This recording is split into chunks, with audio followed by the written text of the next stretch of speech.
Our opening words today come from the great poet Maya Angelou, excerpted from her poem, I Know Why the Caged Bird Sings.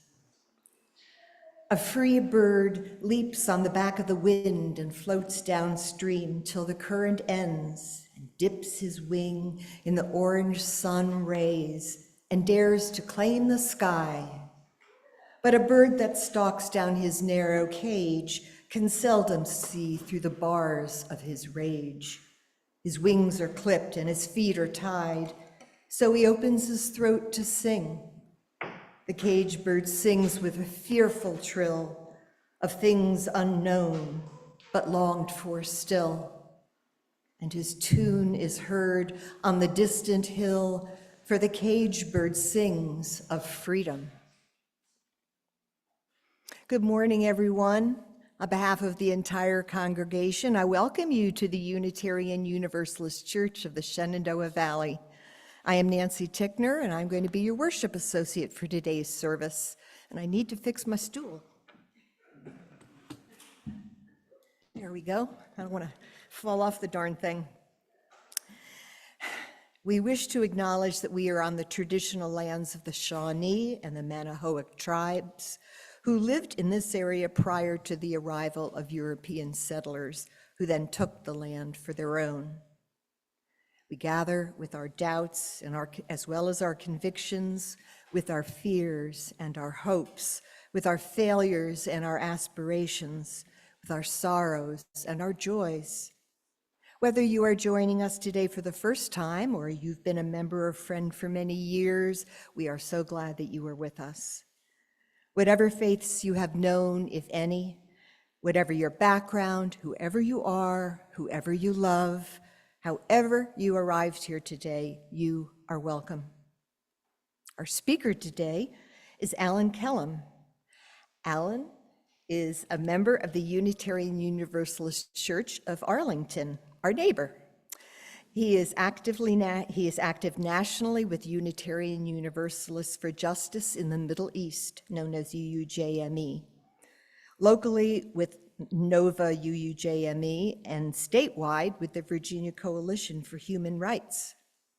Alan has Quaker roots and taught at the Ramallah Friends Schools in Palestine in 1968 through 1970, represented Quakers on the National Council of Churches of Christ, NCC, Division of Overseas Ministries from 1970 to 1975, and worked as an NCC contractor, co-editing their journal.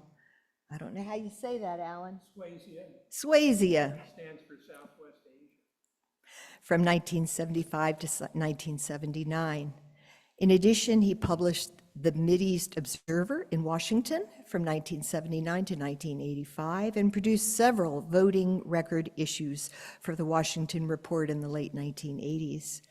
After a subsequent 25-year career in IT and data management, he returned working for justice and peace in Israel and Palestine as a volunteer. Alan has worked with Churches for Middle East Peace as a regional coordinator in Virginia from 2018 to 2024, and we welcome Alan today. Now, as Bob Lessman comes forward to light the chalice, let us all say together here and from our homes the words for lighting our chalice. In the light of truth and the warmth of love, we gather to seek, to sustain, to share. And I invite you to join me as we say our covenant. Love is the spirit of the church. The quest for truth is its sacrament. To dwell together in peace, to seek the truth in freedom, and to help our neighbor. To these ends, we covenant one with another. Please stand in body or spirit as we sing our opening number 121 in the Gray hymnal, We'll Build a Land.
Our words of meditation today come from Emily Dickinson's poem, Hope is a Thing with Feathers.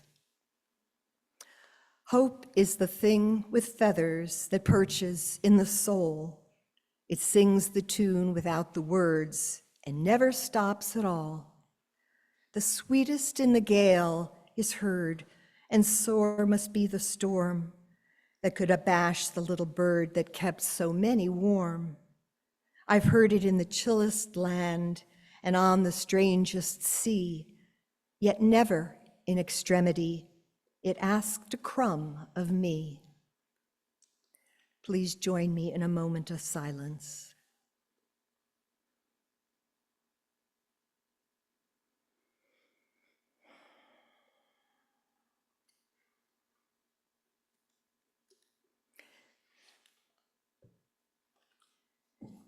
Our time for all ages is a story that I found called Yafa and Fatima. Shalom, salam. This is a traditional tale that is said to have both Jewish and Arab roots. It was originally written about two brothers, of course, but this newer version is about two female neighbors, one Jewish and one Muslim. In a beautiful land called the Land of Milk and Honey, there lived two neighbors. One was named Yafa, and the other was named Fatima. Yafa and Fatima each owned a beautiful date grove. During the week, they both worked very hard gathering their dates.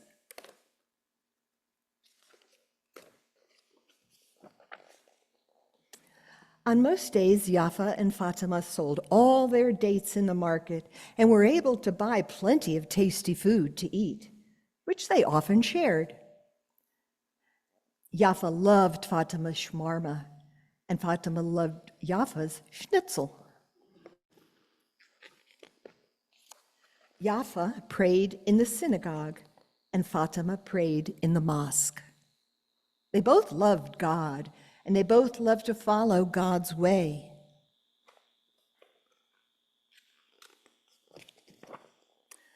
Yafa would read from her Siddur in the morning, and Fatima would read from her Quran in the morning.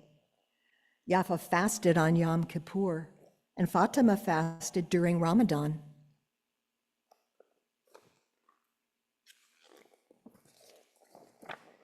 Fatima celebrated Eid. Yafa celebrated Passover. When Yafa saw Fatima, she would wave and call, "Shalom," peace. When Fatima saw Yafa, she would wave and call, "Salam," peace. One year, there was very little rain. Fatima and Yafa had very few dates to eat or to sell at the market. Yafa lay awake at night. She was worried. Maybe Fatima's hungry, thought Yafa. Fatima lay awake at night. She was worried. Perhaps Yafa didn't have enough to eat today, thought Fatima. Fatima placed a basket of dates on her donkey, and then she took them to Yafa's house. She poured the dates into a basket on Yafa's porch.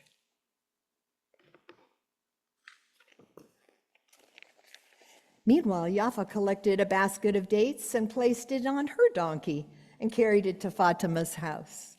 She poured the dates into a basket on Fatima's porch. The two neighbors quietly made their way back home feeling happy.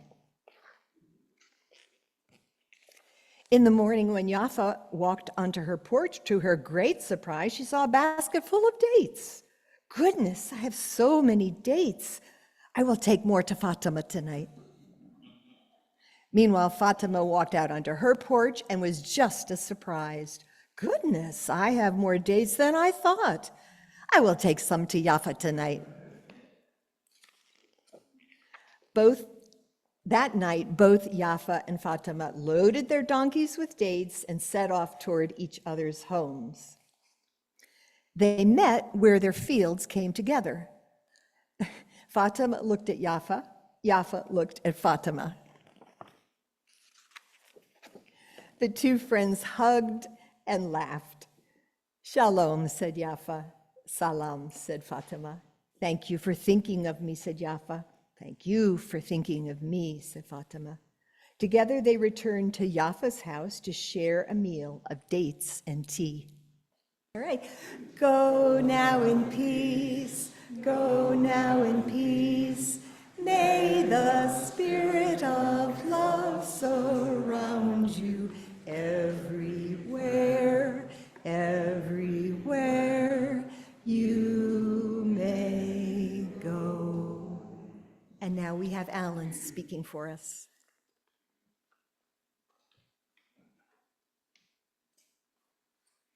Good morning. In mid-March, I was here briefly to encourage you to support UUJME, UUs for Justice in the Middle East with Share the Plate.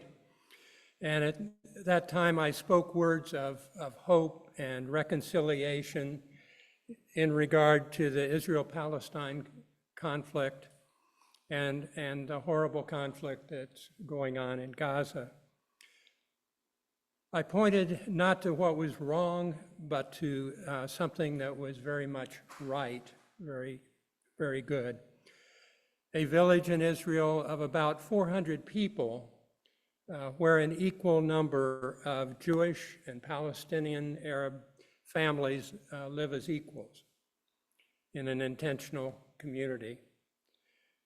And so I was asked back today to continue with a message of hope. The hope that a community like Nevi Shalom offers also gives ripples of change that go out from there and go forth to other places. One of the changes that it has affected is that it has given a model for a type of school that has both Hebrew and Arabic, and where people learn and respect each other's culture. And that has been sent out in terms of something called hand-in-hand schools, and there are about 6 of them in Israel, including in Jerusalem.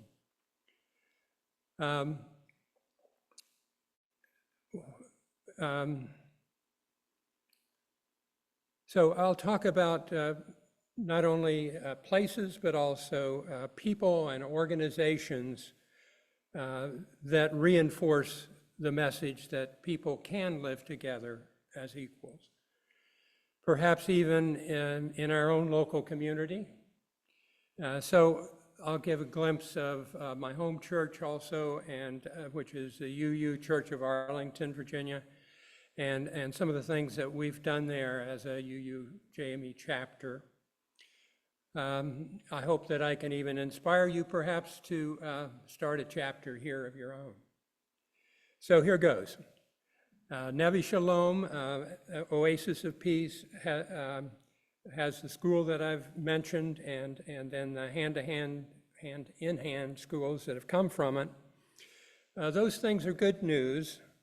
On the other hand, the vast majority of schools in Israel are segregated and decidedly not equal.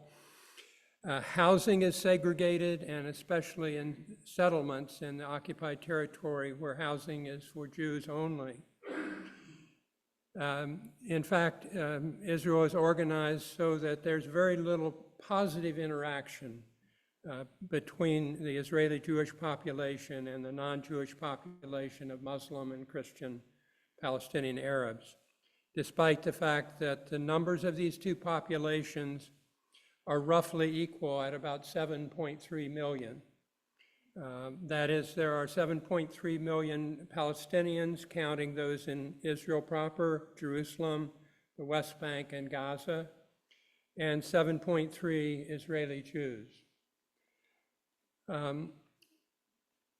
During COVID, though, Israel established quarantine hotels, and they didn't fit this pattern of segregation that, okay, you're sick, you go here. So during that time, there was a young Jewish woman named Noam Schuster, who was raised in Nevi Shalom, and was was surprised at suddenly being in this mixed group, but then she was used to it. She was familiar with it. She was comfortable with it. And various news organizations, CNN, PBS, and The New Yorker all picked up her story of briefly being there and how she was able to speak in Arabic and in Hebrew. She also had been a peacemaker with the UN, but switched to, believe it or not, stand-up comedy. So she was able to interact and get people to interact and actually to find themselves laughing with each other at what was happening. So this story of suddenly this sort of utopian community coming, of all places, in a COVID quarantined hotel hit a lot of the news outlets. So I've got a brief clip. This one happens to be, well, there were lots of clips to choose from, but there's a New Yorker documentary about her. And this particular clip I took from an Arab American comedy show, 1001 Laughs, and you'll see how these Palestinian Arabs react to this Jewish woman coming into their midst. So here we go.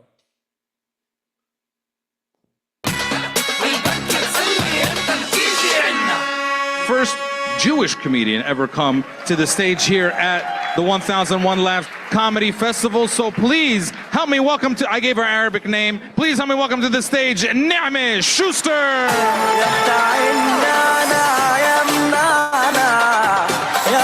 Good evening, everyone.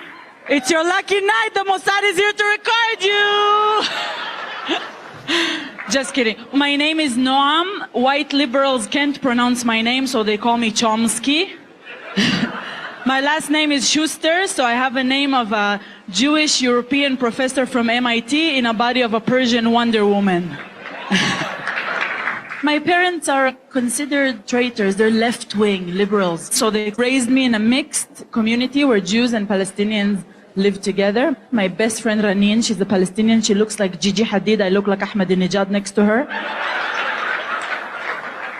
When we cross checkpoints, the soldiers, they stop our car, they hit on her, and they look at me and they're like, give me your ID, please.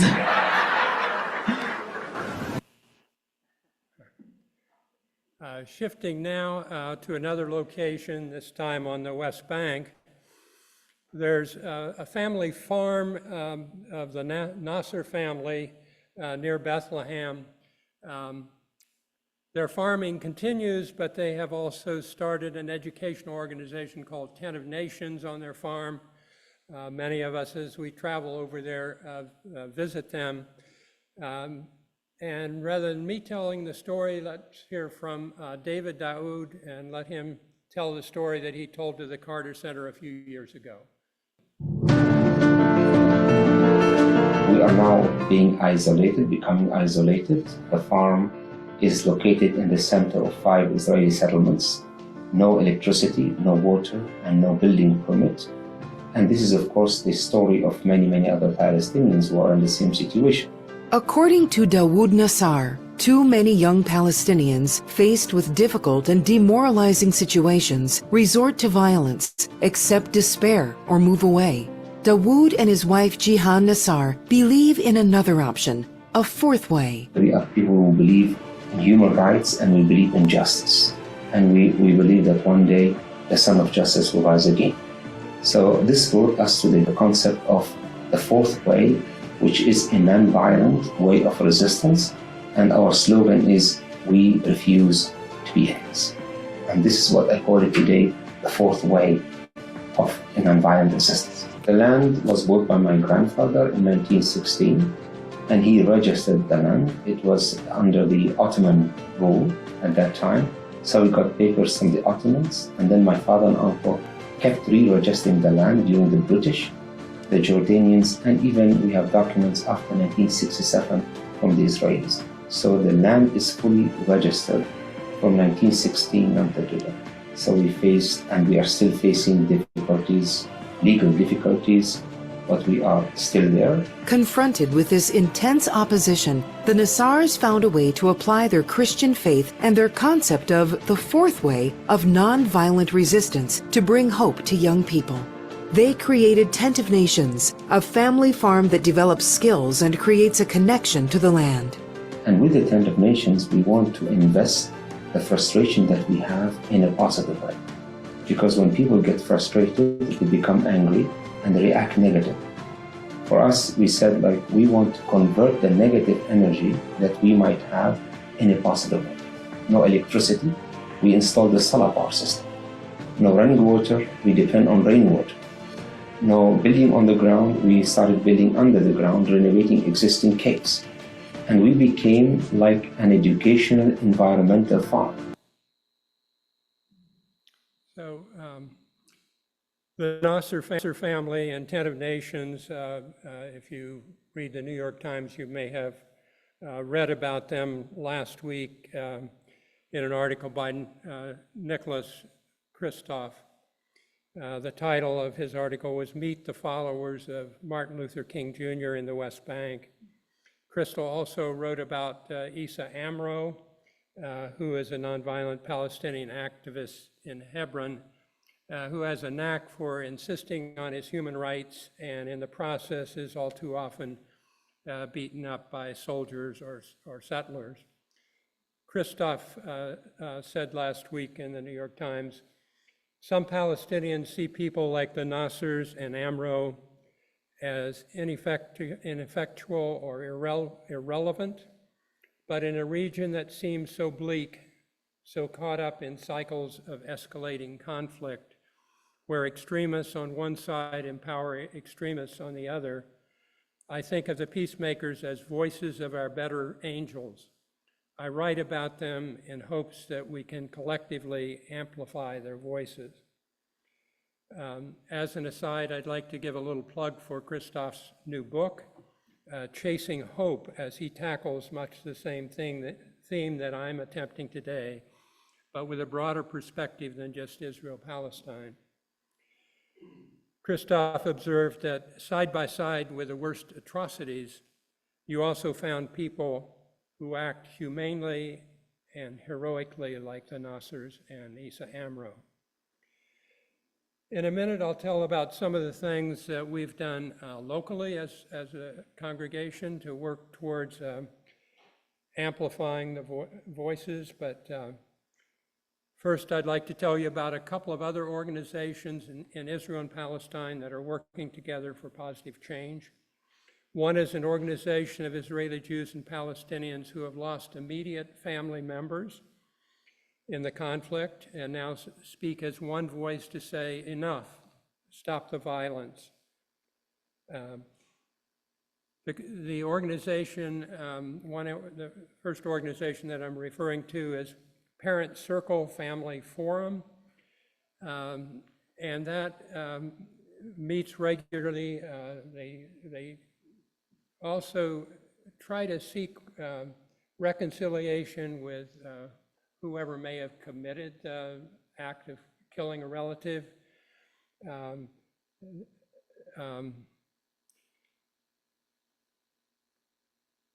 I've heard two, and they send out pairs of speakers, one Israeli Jewish and one Palestinian, each having lost family members.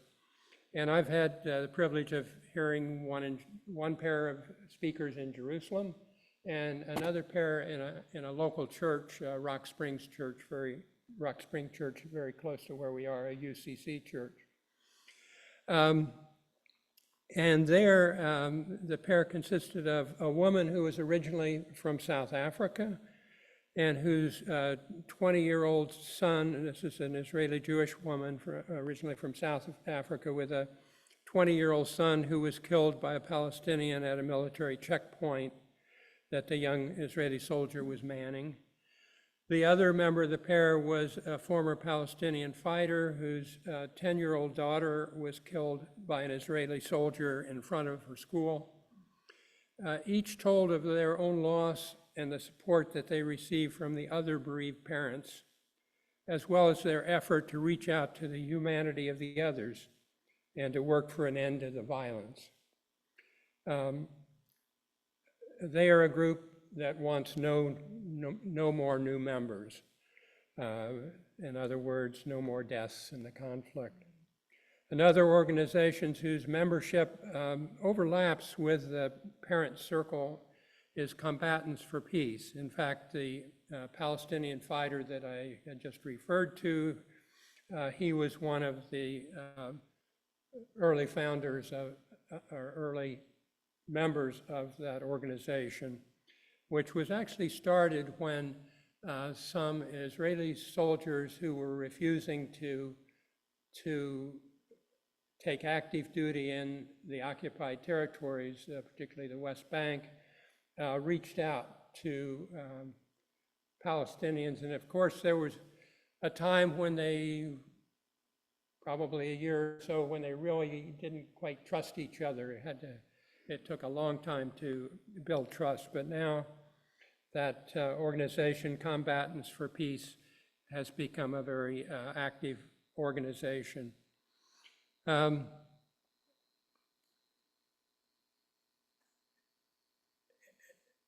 Let me mention a couple of other worthy organizations which even in their names emphasize Israelis and Palestinians living together in the land.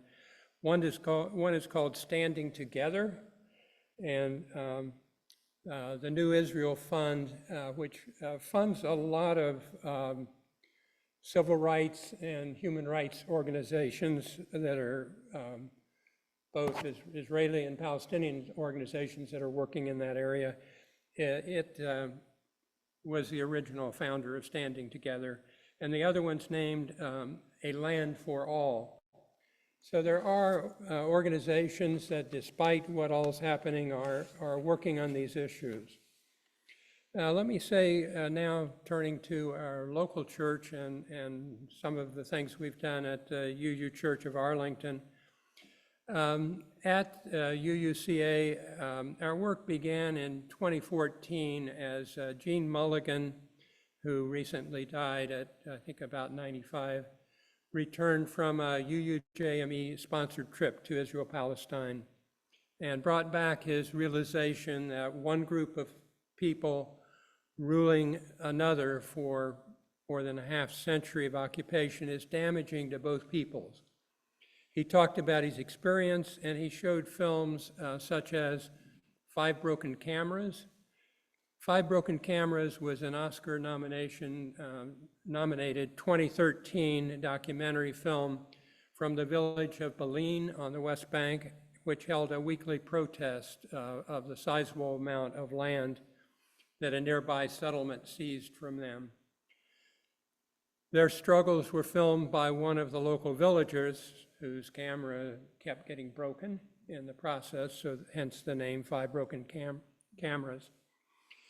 And an Israeli filmmaker then edited his raw footage, and as I said, his film was among the 2013 Oscar nominations for Best Documentary. Another film is The Gatekeepers, which is a documentary film of interviews with 6 former heads of the Shin Bet, the Israeli, essentially internal police, discussing their successes and failures in controlling the Palestinian population since the Six-Day War. At UUCA, we've had other activities, including showing and discussing films. Initially, our interest group met weekly to discuss and plan events, and eventually we became a UUJME chapter and ended up meeting monthly. And one of our members, who's a person of color, moderated a UUJME panel that you might have attended if you went to GA in Kansas City, and that was entitled White Supremacy from Ferguson to Standing Rock to Palestine. She also did a photography, an exhibit that we displayed at our church, but I think part of it was also displayed at GA. We have also, our chapter is partnered with Churches for Middle East Peace, an organization that has more than 30 religious organizations. And significantly, UUA, our own denominations association, was a founding member of CMEP nearly 40 years ago and continues to be on the board. Additionally, at our church, we take part, along with 28 churches in our area, with something called the olive oil ministry, which sells olive oil to help raise funds for activities such as the Tent of Nations, and they also gave some money for some of the hospitals that in Gaza. So in 2023, they sold 2,500 bottles of olive oil, and our church, we have a member that on her own sold over 100 of those. The income was something like 23,000 altogether, and then other people without paying for the olive oil have given donations. So there's another 42,000 in donations. So we played a small part in that olive oil ministry at our church. Locally, we've worked with Voices from the Holy Land film series. Since its inception 9 years ago, it started at the Grace Presbyterian Church in Springfield. We then were the second church to host it and to show films and then have a discussion. And altogether in our area, there were film showings sponsored by 50-some religious organizations, including Jewish and Muslim groups. But during COVID, it became purely Zoom. So, but it followed the same format of people viewing the films, and they viewed them on their own. I guess that was a difference. Before we viewed them together and then talked, but with COVID, the week or two before, they were able to view the films free, and then view the Zoom discussion, and to give people a sense of really participating at the end of the Zoom panel discussion, which may have hundreds of people on it. We break into breakout groups and give people a chance to talk in groups of 4, 5, 8, whatever, very small groups, so people can raise their own voice, which is not often the case when you're just watching a Zoom. So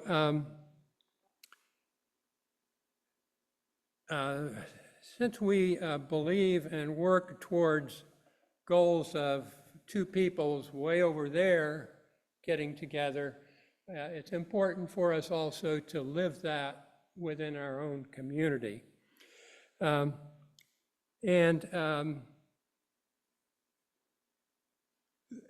The best manifestation of that, the biggest success that we had, was to have a musical gathering, and we teamed up with a person that regularly schedules, called Focus Music, I think it's called, regularly schedules entertainers, and we had a Muslim, UU, and a Jewish entertainer, each participating, and we had 300 people, each paying $10 at this gathering. Shalom, Salam, Peace was the name of the gathering.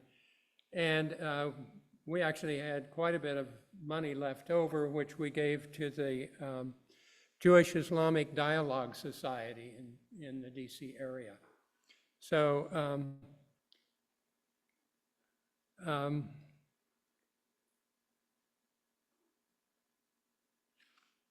I should mention that our church at that time had both a Jewish Reconstructionist community and a Muslim group which used our space for Friday worship.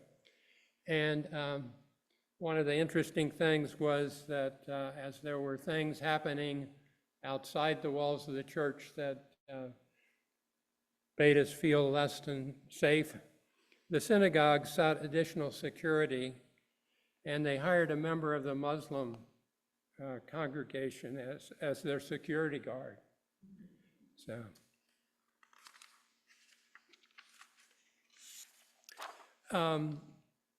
But even though that gathering of 300 people was great, the actual apex of the work occurred in 2019 as our congregation, led by our interim minister, Reverend Teresa Cooley, took a trip to Israel-Palestine using Mejdi Travel.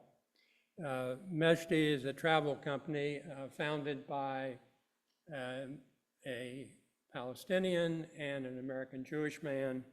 And in their travel, Geraldine Brooks has written about it in the Smithsonian Magazine. In the travel, they have guides that are from both groups and provide a dual perspective during the trip.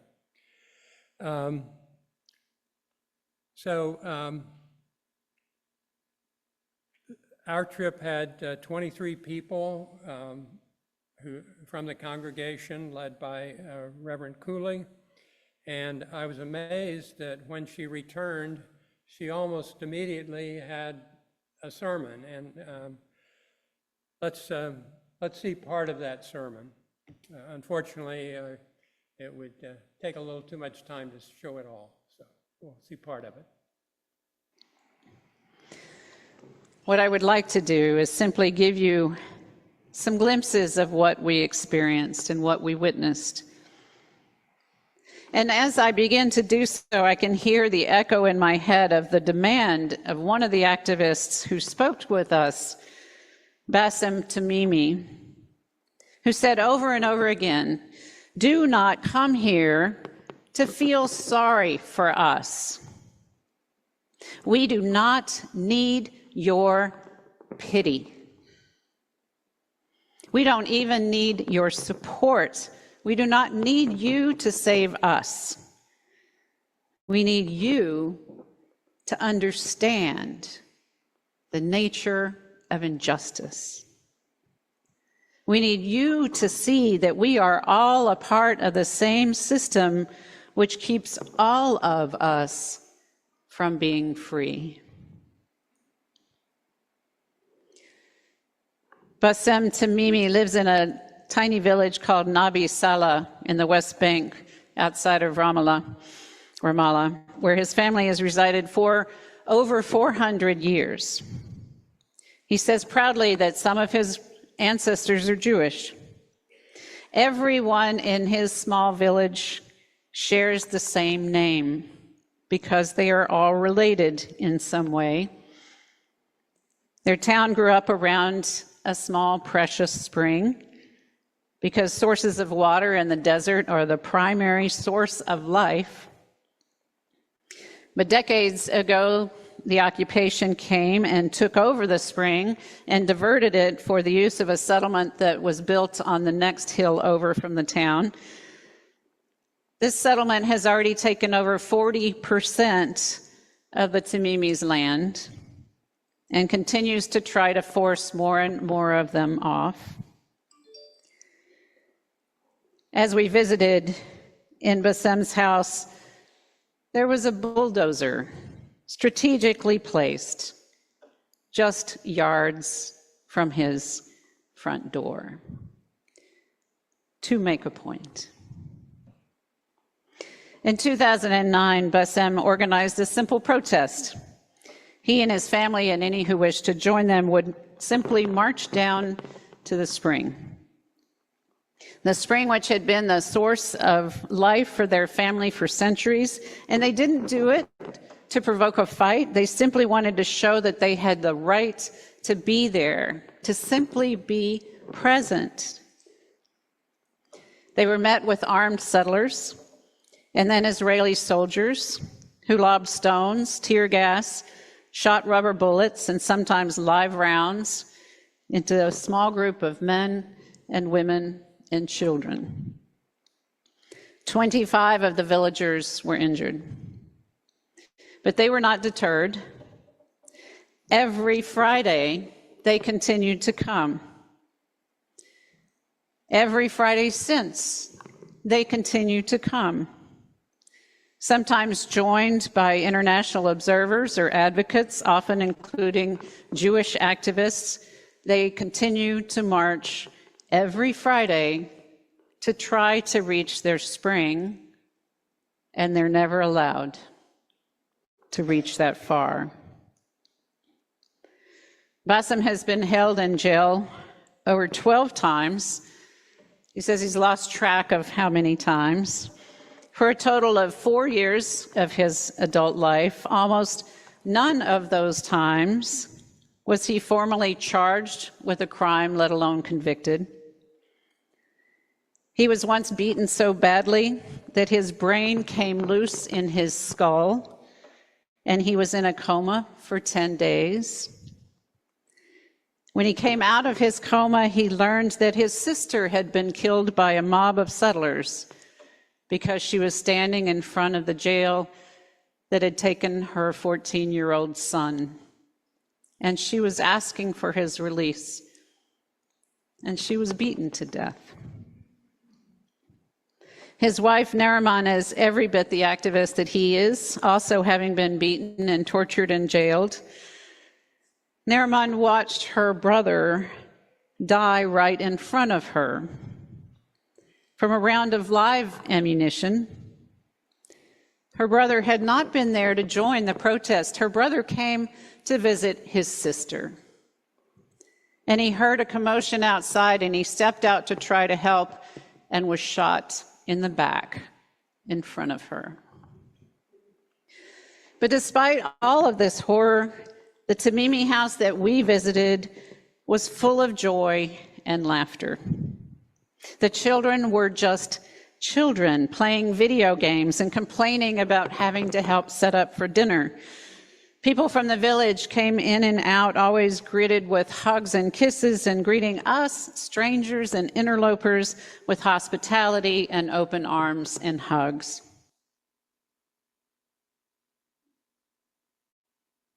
Thank you. I'm going to leave out a story about Matty Pellet, who was a general who then turned to become a peacemaker. You can look him up for yourself. But I'd like to say that at the recent UU General Assembly last month, there was an AIW, an action of immediate witness, that was overwhelmingly adopted entitled Solidarity with Palestinians. Some may want to say solidarity with both Palestinians and Israelis, just like many of us, when we first heard the slogan, Black Lives Matter, wanted to say all lives matter. I suggest that you read the full text of that AIW for yourself and learn more about it, as it calls for witnessing, educating, organizing, and advocating for Palestinian rights and freedom. Let's aim for a world where we all of us, including Palestinians, are free. And let's work to create that beloved community and make it as inclusive and just as possible as we support the peacemakers. Thank you.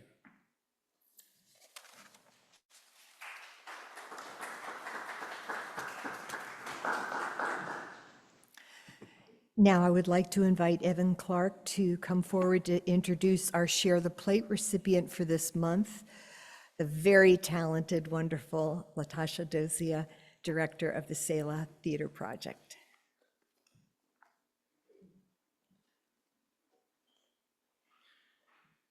Good morning, I'm Evan Clark, and it is my pleasure to introduce Blue Dozier, the director of the Selah Theater. The Selah Theater Project is a theater that promotes and celebrates artistry through community actors, performing arts, education, youth theater, and special events. They really do a great job, especially with amateur actors and children. They've done this for years, and without further ado, I'll have Blue come tell you about it.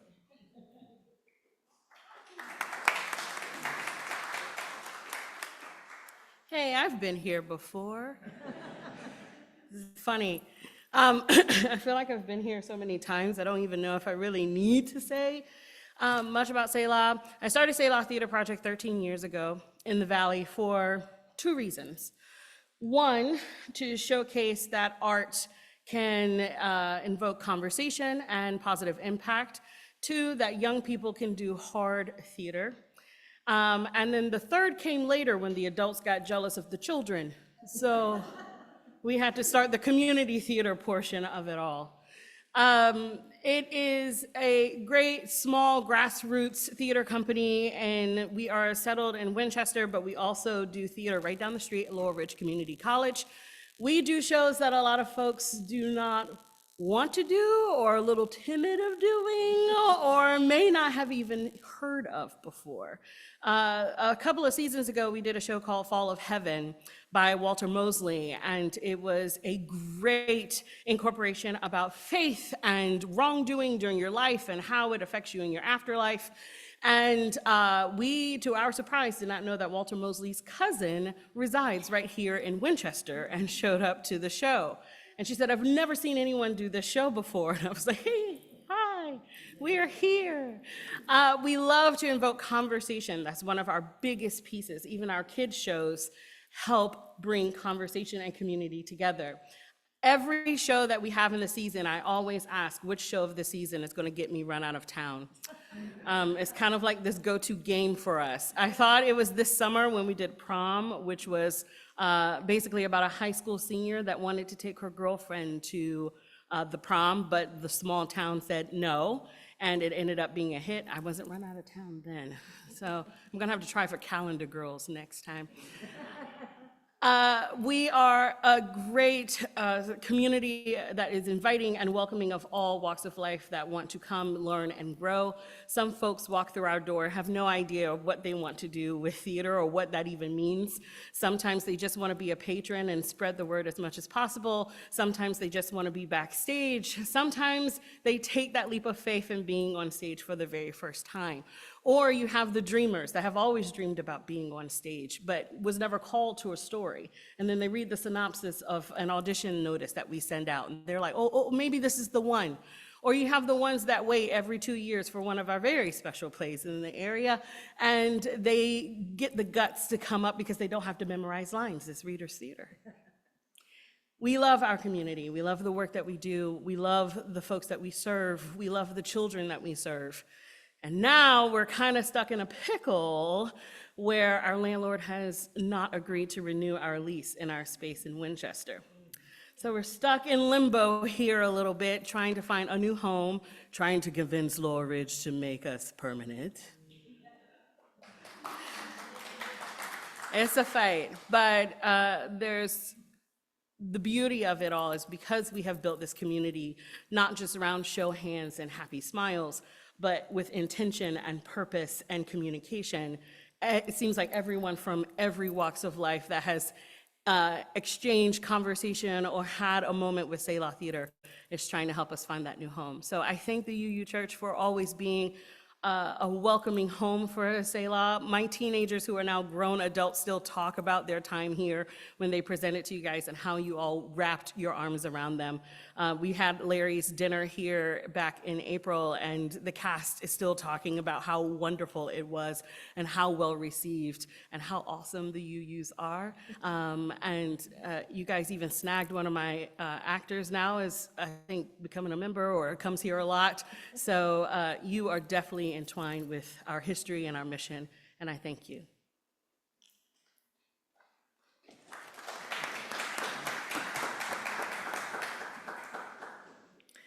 The purpose of the church is to encourage all who gather to grow more generous in spirit and in action.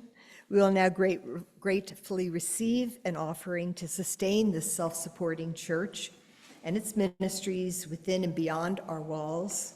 If you happen to be watching online, We hope that you'll consider making an offering through our webpage, Shenandoah.org. And if you're visiting with us for the first time, you are our guest. Feel free to let the basket pass you by. If you wish to make a share the plate contribution, you can have cash, or you can write a check, and in your UUCSB, and then in the memo part, put Selah Theater Project. We hope that you will be generous. Thank you. We come to the time in our service where we have an opportunity to share our joys and concerns, these personal milestones in our lives that we want to share with our gathered community today. This is a sacred time when we hold each other in our hearts and show our support by being fully present.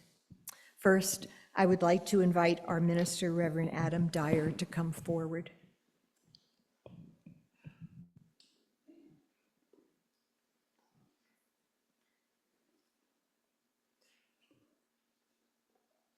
Thank you, Alan, for those words, for bringing important words to us that are relevant today. Refuse to be enemies. And I wanted to just begin very briefly, and just to share very briefly, based on those words, refusing to be enemies, because yesterday, yet another horrific act occurred in this country.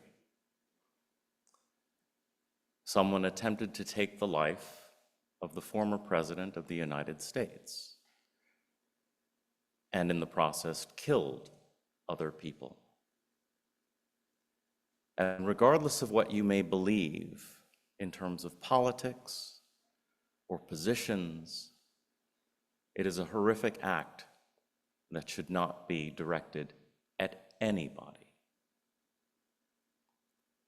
We live in a country that is sadly much, much too rife with violence, particularly gun violence. And again, regardless of what your beliefs are politically, no one should be at the end of an armed weapon as a target. I want us to take a moment of silence. I'll ring the bell to begin a silence and then ring us out. But I want us to take a moment to consider how we, as Unitarian Universalists and people who are friendly to Unitarian Universalism, can begin the process of not being enemies within ourselves. That requires us to begin by not seeing the enemy in someone who disagrees with us. Charity begins at home. So I ask you to contemplate, how will you not be an enemy in this world?